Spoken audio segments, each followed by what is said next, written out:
ఆంధ్రప్రదేశ్ ముఖ్యమంత్రి జగన్మోహన్ రెడ్డికి తన చెల్లెలు సునీతారెడ్డి సంచలనమైనటువంటి సవాల్ విసిరారు. వైఎస్ వివేకానందరెడ్డి హత్య గురించి బహిరంగ చర్చకు నేను సిద్ధం, నేను సాక్షి టీవీకి వస్తున్నాను, మీరు కూడా సాక్షి టీవీకి రండి, బహిరంగంగా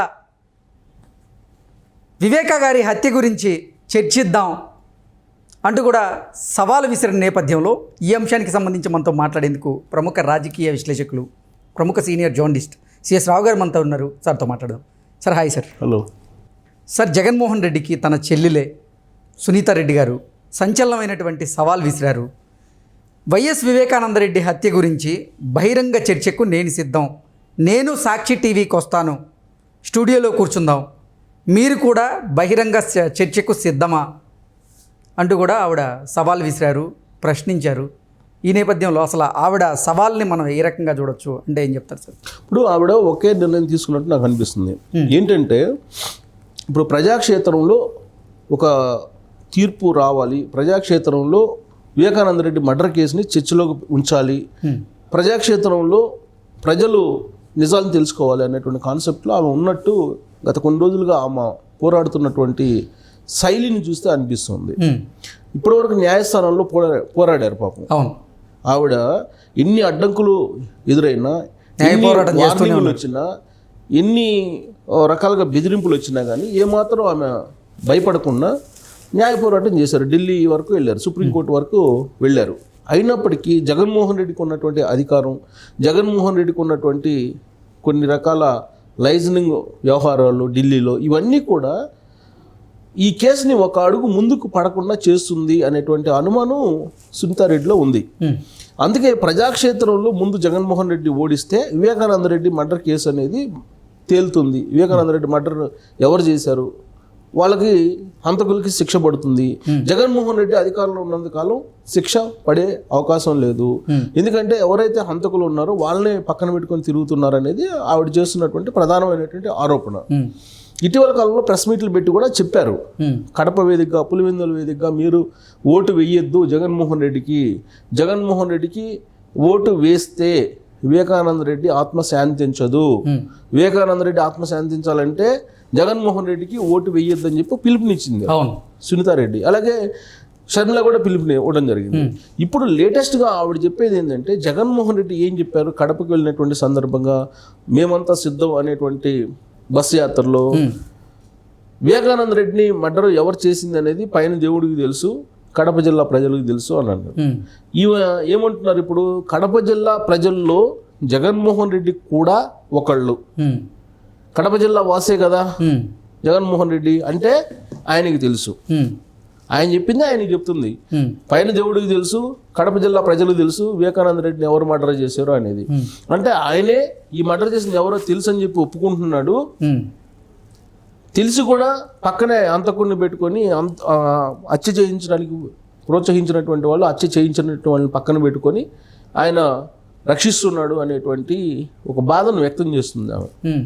బాధను వ్యక్తం చేస్తూ వివేకానంద రెడ్డిని ఎవరు మర్డర్ చేశారు అనేది సాక్షి ఛానల్లోనే తేల్చుకుందాము, డిబేట్కి వస్తావా, నువ్వు డిబేట్కి రా, తేల్చుకుందాం, వివేకానంద రెడ్డిని ఎవరు మర్డర్ చేశారు అనేది మనం డిబేట్లోనే డైరెక్ట్గా లైవ్ పెట్టండి, నేను సాక్షి స్టూడియోకి వస్తాను, నువ్వు కూడా రా అని చెప్పి వాళ్ళ అన్నకి ఒక పిలుపుని ఇవ్వడంతో పాటు ఒక సవాల్ కూడా చేసింది.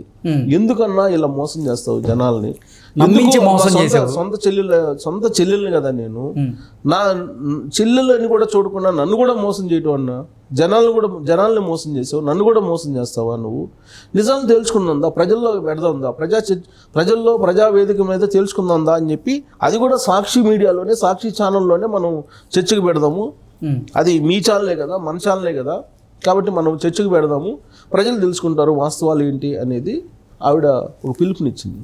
నేను మీరు ఎప్పుడు రమ్మంటే అప్పుడు సాక్షి స్టూడియోకి వస్తాను, సాక్షి ఛానల్లో మనం డిబేట్ పెడదాం, ఆ డిబేట్కి నువ్వు కూడా రా, నేను వస్తా, వివేకానంద రెడ్డి మర్డర్ కేసును ఫస్ట్ నుంచి ఏం జరిగింది, ఎవరెవరిని రక్షించావు, అసలు వివేకానంద రెడ్డి మర్డర్కి ప్లాన్ చేసింది ఎవరు ఇంప్లిమెంట్ చేశారు, మర్డర్ జరిగిన తర్వాత ఏం జరిగింది, ఇవన్నీ కూడా మనం చర్చిద్దాము. మర్డర్ అయిన వెంటనే ఏం చెప్పావు జగన్మోహన్ రెడ్డి, ఏం చెప్పాడు, ఇవన్నీ కూడా తెలుసుకుందామన్నా మనం ప్రజలకి నిజాలు చెప్దాము. అంతఃకరణ శుద్ధి అనేది ఒకటి ఉంటుంది. సో అంతఃకరణ శుద్ధితోటి మనం మాట్లాడదాము. ఖచ్చితంగా నువ్వు వస్తావని స్టూడియోకి నన్ను ఆహ్వానిస్తావని చెప్పి నేను ఆశిస్తున్నాను. ఒక చెల్లెలుగా ఈ ఒక్కటన్నా చెయ్యి అని చెప్పి ఆమె ఒక అభ్యర్థన చేసింది. వైఎస్ వివేకానంద రెడ్డి హత్య తరువాత జగన్మోహన్ రెడ్డి నాతో తోలు బొమ్మలాట ఆడించాడు, నన్ను నమ్మించి మోసం చేశాడు అంటూ కూడా కొన్ని సంచలనమైనటువంటి వ్యాఖ్యలు కూడా చేశారు. ఇవాళ కూడా ఆవిడ రెస్పెక్ట్ చేస్తున్నారు. నా సొంత అన్నే ఇలా చేస్తాడని చెప్పి నేను అనుకోలేదు.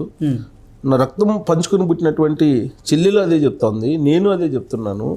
ఇంతమంది నేను చెప్తున్నా, సొంత చెల్లెల్ని మోసం చేసినటువంటి జగన్మోహన్ రెడ్డి అన్న ఇంకెవరికి ఉండరు. ఇలాంటి అన్న మాకే ఉన్నాడు. సో మా అన్నని ఈ విధంగా అడుగుతున్నానని చెప్పి బాధ వేస్తుంది. అయినా కానీ వివేకానంద రెడ్డి మర్డర్ సంబంధించి అంతకుల్ని శిక్షించేంత వరకు కూడా నా పోరాటం ఆగదు. ఇప్పటి వరకు పోరాటం చేశాను, కానీ తొలి రోజుల్లో నేను ఆయన ఏది చెప్తే నేను అది చేశాను. ఎప్పుడైతే నేను సిబిఐ ఎంక్వైరీ వేయమని చెప్పి డిమాండ్ చేశానో ఆ రోజు ఆయన అన్నటువంటి మాట, సిబిఐ ఎంక్వైరీ వేసి నేను కనుక ఎంక్వైరీకి ప్రోత్సహించి స్పీడ్గా ఎంక్వైరీ చేస్తే అవినాష్ బీజేపీలోకి వెళ్ళిపోతాడని చెప్పేసి ఆయన అన్నటువంటి డైలాగుల్ని సునీతారెడ్డి గుర్తు చేసింది. అప్పటి నుంచి ఆవిడ అసలు ఏం జరిగింది దీని వెనక అనే దాని మీద ఆవిడకి అనుమానం వచ్చి ఇంట్లోనే ఉన్నారు హంతకులు, హత్య చేయించినటువంటి వాళ్ళు ఇంట్లోనే ఉన్నారు, హంతకులు కూడా మన చుట్టూనే ఉన్నారు అనేటువంటి అభిప్రాయానికి వెళ్ళిపోయారు. దానికి తగ్గట్టు సిబిఐ కూడా ఎంక్వైరీ చేసింది, సిబిఐ ఇన్వెస్టిగేషన్ చేసింది. సిబిఐ ఇన్వెస్టిగేషన్ చేసిన సందర్భంగా ఛార్జ్ షీట్లో కూడా ప్రధానమైనటువంటి నిందితుడు అవినాష్ రెడ్డి అని చెప్పి చాలా క్లియర్గా చెప్పింది. అవినాష్ రెడ్డి వాళ్ళ ఫాదరు భాస్కర్ రెడ్డి వీళ్ళే ఈ మొత్తం చేయించారు, ప్లాన్ చేశారు. దస్తగిరి ఏదైతే అప్రూవ్గా మరి ఆయన చెప్పాడో మొత్తం అది నిజమేను అని చెప్పి సిబిఐ ఎంక్వైరీలో తేలింది. దాన్నే ఛార్జ్ షీట్లో కూడా పొందుపరిచి అసలు విషయం ఏంటి అనేది పబ్లిక్కి తెలియజేశారు. కానీ అప్పటి వరకు ఏంటి, రకరకాల అనుమానాలు క్రియేట్ చేస్తూ రకరకాల ప్రచారాలు చేశారు జగన్మోహన్ రెడ్డి. 2019 ఎన్నికల్లో తన తండ్రి మరణాన్ని అనుకూలంగా మలుచుకొని గెలిచాడు జగన్మోహన్ రెడ్డి సానుభూతితోటి.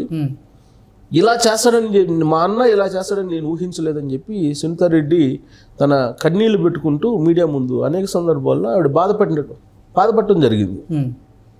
షర్మిల కూడా అదే కదా, నువ్వు ఒకప్పుడు అన్న వేరు, ఇప్పుడు అన్న వేరు, అసలు అన్న నిజ స్వరూపం తెలిసిపోయింది. ఇప్పుడు ఈయనైనా మా అన్నని సిగ్గుపడుతున్నానని చెప్పి చెప్తుంది కదా, షర్మిల కూడా అదే చెప్తుంది. సో సొంత చెల్లెళ్ళ యొక్క బాధ, ఆవేదన, వాళ్ళ యొక్క దుఃఖం, వాటిని అర్థం చేసుకోలేనటువంటి జగన్మోహన్ రెడ్డి ప్రజల యొక్క బాధను ఏం అర్థం చేసుకుంటాడు అనేది వాళ్ళు చెప్తున్నారు. ప్రజలకు కూడా అదే చెప్తున్నారు, మీరు దయచేసి నమ్మమాకండి. 2019లో నమ్మారు జగన్మోహన్ రెడ్డిని, ఇప్పుడు మీరు నమ్మొద్దు, ఆయన నిజస్వరూపం వేరే, మీరు దయచేసి ఆయన ఓట్లు వేయొద్దు అని చెప్పి సొంత చెల్లెళ్ళే బతిమలాడుకుంటున్నారు ప్రజల్ని. బతిమలాడుకుంటూ అసలు జగన్మోహన్ రెడ్డి ఏంటి, భారతీ రెడ్డి ఏంటి, వాళ్ళ తాడేపల్లిలో ఏం జరుగుతుంది, ఇవన్నీ అంశాలను కూడా బయట పెడుతున్నారు కదా వాళ్ళు. బయటపెట్టి మీరు ఈ ఎన్నికల్లో ఓటు వేయొద్దు అని చెప్తున్నారు. అల్టిమేట్గా ఏంటంటే ప్రజాకోర్టులోనే, ప్రజాస్వామ్యంలో బలమైనటువంటి తీర్పు ఉంటుంది. న్యాయస్థానాలకు ఏంటంటే కళ్ళకు గంతలు కట్టి ఉంటుంది న్యాయదేవతకు. అంటే అది ఎవిడెన్స్ చూపిస్తేనే నమ్ముతుంది, లేకపోతే నమ్మదు. నిజం జరిగినా కళ్ళెదుట జరిగినా కానీ దానికి సంబంధించి ఎవిడెన్స్ చూపిస్తేనే అది రియాక్ట్ అవుతుంది న్యాయస్థానం, లేదంటే రియాక్ట్ కాదు. బట్ ప్రజాకోర్టులు అలా కాదు. ప్రజాకోర్టు కళ్ళకు చూసిన దాన్ని క్లియర్గా తీర్పు ఇవ్వగలదు, ప్లస్ తను నమ్మిన దాన్ని క్లియర్గా ఇవ్వగలదు ప్రజాకోర్టులో. అందుకని ప్రజాకోర్టును నమ్ముకున్నారు ఇద్దరు చెల్లెళ్ళు. ఈ ఎన్నికలు చెల్లెళ్ళు వర్సెస్ అన్న అనేలాగా జరుగుతుంది ఇది. సో జగన్మోహన్ రెడ్డి ఎంత మోసం చేశాడు అనేది రోజు రోజుకి తన చెల్లెళ్ళైనటువంటి సునీతారెడ్డి, షర్మిల బయట పెడుతూ ఉన్నారు. మీరు నమ్మొద్దని చెప్పి ప్రాధాయపడుతున్నారు జనాలకు మధ్యకు వెళ్ళి. సో ఇదంతా కూడా వివేకానంద రెడ్డి మర్డర్కి సంబంధించి, వివేకానంద రెడ్డిని మర్డర్ చేసినటువంటి వాళ్ళని, చేయించినటువంటి వాళ్ళని వెనకేసుకొని తిరుగుతున్నటువంటి జగన్మోహన్ రెడ్డిని మీరు నమ్మొద్దు అని చెప్పి చెప్తున్నారు. సో ఆయన కూడా నేరస్తుడే అనే విషయం సునీతారెడ్డి చెప్తుంది. Okay sir, thank you so much.